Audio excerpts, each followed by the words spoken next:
Hello students, अब हम शुरू करने जा रहे हैं new topic, relation between electric current and drift velocity. इससे पहले हमने पढ़ा व्हाट इज ड्रिफ्ट वेलोसिटी। हमने ड्रिफ्ट वेलोसिटी के बारे में पढ़ लिया कि जिस स्पीड से इलेक्ट्रॉन्स वायर को सोर्स से कनेक्ट करने के बाद वायर के अंदर मूव करते हैं एक एंड से दूसरे एंड तक, उस स्पीड को कहते हैं हम ड्रिफ्ट स्पीड। और हमें मालूम है जब किसी वायर से किसी भी वायर में इलेक्ट्रॉन्स मूव करते हैं so the rate of flow of electron per second is called electric current. It means there is a relation between drift speed and electric current. So we can say that electric current depends on the drift speed.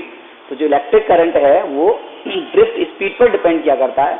तो किस तरह से, यानी किस तरह से electric current drift speed पर depend करता है या इलेक्ट्रॉन्स की ड्रिफ्ट वेलोसिटी पर डिपेंड किया करता है, इन दोनों का आपस में रिलेशन क्या है, वो हम यहाँ से इस टॉपिक में फाइंड करेंगे। तो हमने कंसीडर किया ये एक वायर है, किसी सोर्स से इसको कनेक्ट कर दिया गया। तो जैसे ही इसे सोर्स से कनेक्ट करते हैं तो इलेक्ट्रॉन्स मूव करना स्टार्ट करते हैं, इस डायरेक्शन में मूव करेंगे विद द ड्रिफ्ट स्पीड। इसकी लेंथ हमने L ले लिया, सोर्स का वोल्टेज V और इसके अंदर जो इलेक्ट्रिक फील्ड होगा वो E होगा।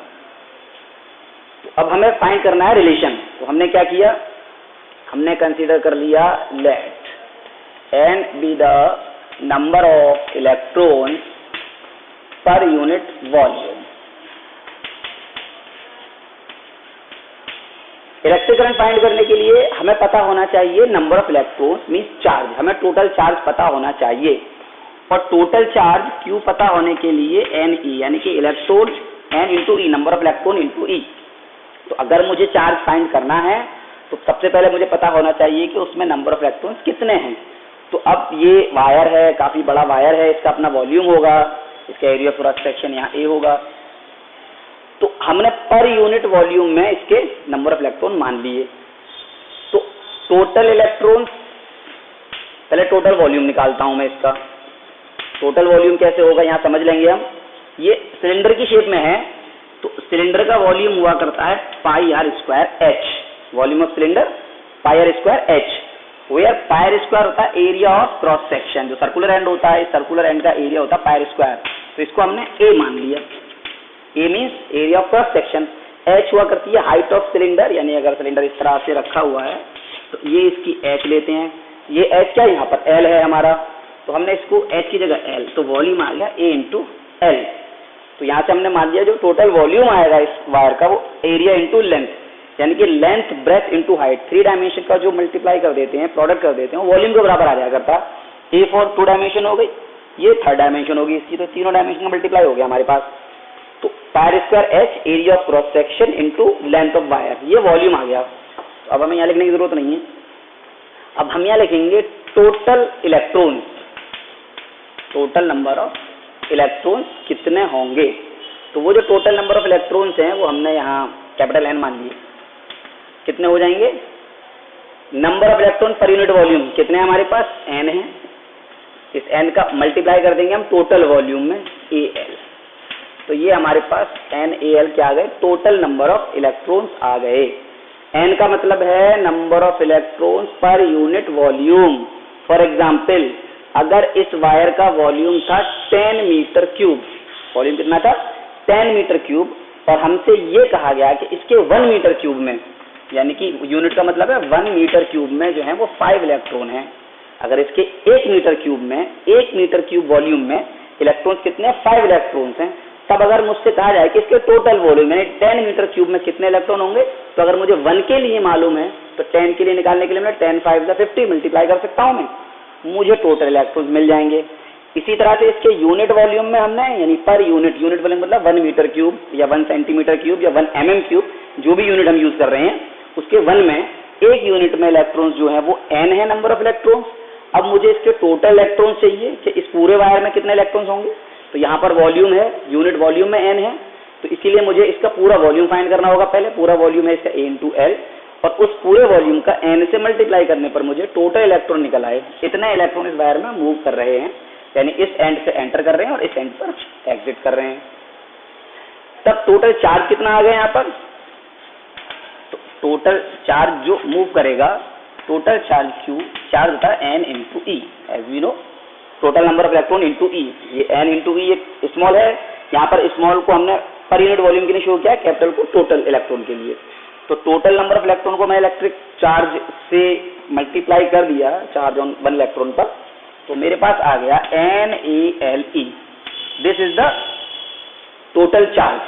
तो therefore total current in the wire, current I equals to हो जाया करता है Q अपॉन T और I equals to NaLe upon T।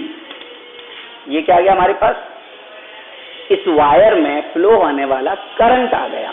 This is the current flowing through that wire per unit time. अब हमने क्या करना है, इसके आगे हमें ड्रिफ्ट वेलोसिटी भी फाइंड करना है।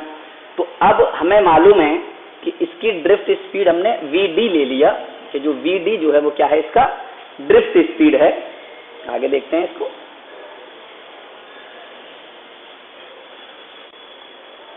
सो let Vd be the drift speed या ड्रिफ्ट वेलोसिटी। तो therefore speed equals to distance upon time. Speed equal से यहां से लेके यहां तक वायर की स्पीड कितनी है, लेंथ। इस लेंथ को ट्रेवल करने के लिए किसी इलेक्ट्रॉन ने टाइम कितना लिया, t। तो किसी एक इलेक्ट्रॉन की अगर मैं बात करता हूं तो यहां से लेके यहां तक ट्रेवल करने में टाइम t है, लेंथ l है। तो स्पीड इक्वल्स टू गया डिस्टेंस अपॉन टाइम। तो यहां से मेरे पास जो l आ जाएगा वो Vd इंटू टी हो जाएगा, क्रॉस मल्टीप्लाई करके। यहां पर l की वैल्यू लगा देता हूं मैं, पुटिंग इन इक्वेशन फर्स्ट। इसे इक्वेशन फर्स्ट में रख दिया हमने। जब हमने इसको इक्वेशन फर्स्ट में रखा तो NaL की जगह पर हम ये वैल्यू लगा देते हैं। तो सभी लोग अपनी इक्वेशन फर्स्ट देखते हैं और यहाँ आता है हमारे पास I इक्वल्स टू NaL हो गया Vd into T upon T cancels T, और I equals to NEA and Vd। तो this is the relation between electric current and drift velocity. ये इलेक्ट्रिक करंट और ड्रिफ्ट वेलोसिटी का relation I, और I is directly proportional to the drift velocity. जितनी ज्यादा speed से electrons move करेंगे उतनी ही ज्यादा मैग्नीट्यूड होगा इलेक्ट्रिक करंट का वायर के अंदर। और ये ऑल्सो डिपेंड, यानी current also depends on the number of electrons per unit volume. अगर यहाँ पर तुमसे कह दिया जाए let J be the current density, इसके बारे में हम पढ़ा चुके हैं। तो अगर हमें करंट डेंसिटी भी गिवन है, J क्या है, करंट डेंसिटी है, तब J इक्वल टू फॉर्मूला हुआ करता है I upon A। Put the value of I from here NeAVd, then NeAVd upon A and we get J equals to NeVd. So this is the relation between current density and drift velocity. तो यहाँ से हमें दो relation find कर लिए हमने, relation between electric current and drift velocity, और दूसरा रिलेशन हमें मिल गया current density in drift velocity. अब इन दोनों ही टॉपिक्स पर हम कुछ न्यूमेरिकल्स करेंगे आगे।